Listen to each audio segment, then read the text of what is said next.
Hello everyone, I'm Dr. Juma Bishas. I'm going to present a very important hot topic nowadays is management of unscheduled bleeding on HRT. We see a lot of patients presenting with this problem, so it's very important to know this guideline thoroughly so that you can manage this kind of patient properly. So before starting of these presentations and this guideline, I divided this guideline into three parts. The first part, I'm going to discuss the introduction, incidence, the risk factor, and the history taking and examination.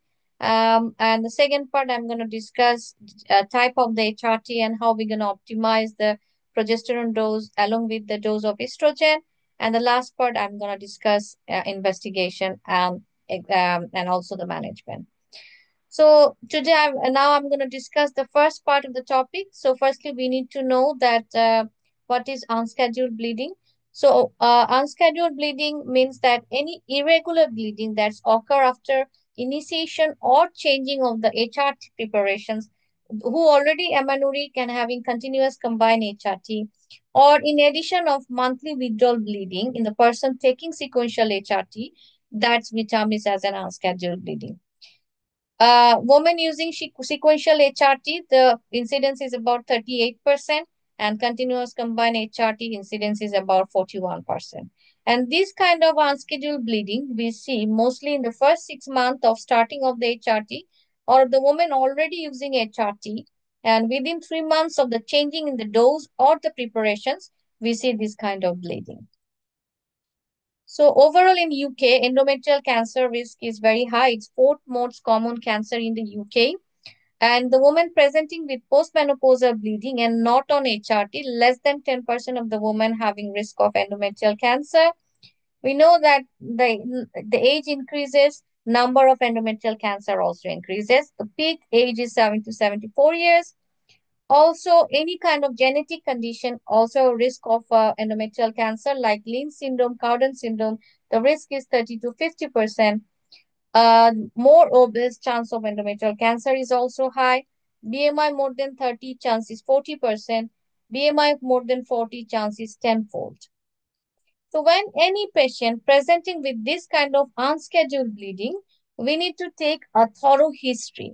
So we have to ask them about the bleeding pattern, symptom, details of the HRT like the durations, current preparations they are taking, the type of progesterone, and even the application is also very important, like the location of the patch, whether they are taking correct order of the sequential HRT, whether they're taking any extra estrogen like herbal source, whether they're compliant with the contraceptions, if they're taking that, is there any risk of pregnancy, cervical screening, whether it's up to date or not, sexual history are very important because to rule out any STIs, whether they're taking any medication to rule out any drug interaction like anti-epileptic drug, antifungal drug, any other factors like malabsorption syndrome or any other endometrial risk factor associated with them.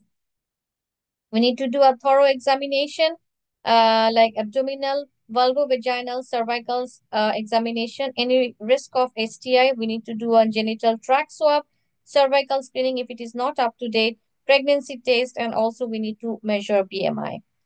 And based on that, we have to divide it into major risk factor and minor risk factor because this is the first steps to initiate a management plan for them.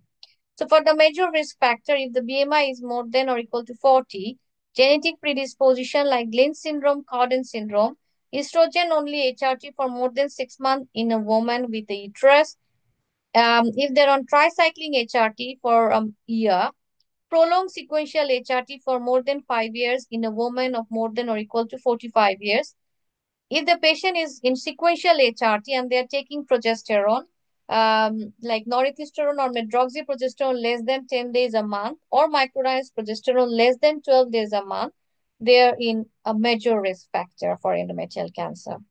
In case of minor risk factor, BMI 30 to 39, unopposed estrogen for 3 to 6 months, tricycling HRT for 6 to 12 months. If they are already in sequential HRT, norethistron or medroxyprogesterone acetate less than 10 days a month, micronized progesterone less than 12 days a month for 6 to 12 months, they have minor risk factor. Progesterone not in proportion of the estrogen for more than 12 months. Like if the Mirena coil is expired, in that situation, they are having minor risk factor if it is more than 12 months. If they have a history of anovulatory cycle like polycystic ovarian syndrome, they are also included in minor risk factor. So that's all about the first part. So keep an eye on my YouTube because the second part and the third part will come soon. If you have any questions, you can ask me on the comment box. I'm happy to answer all of your questions. If you want to give me any feedback, write down on the comment box as well. I'm happy to accept all of your feedback. Thank you for listening and take care.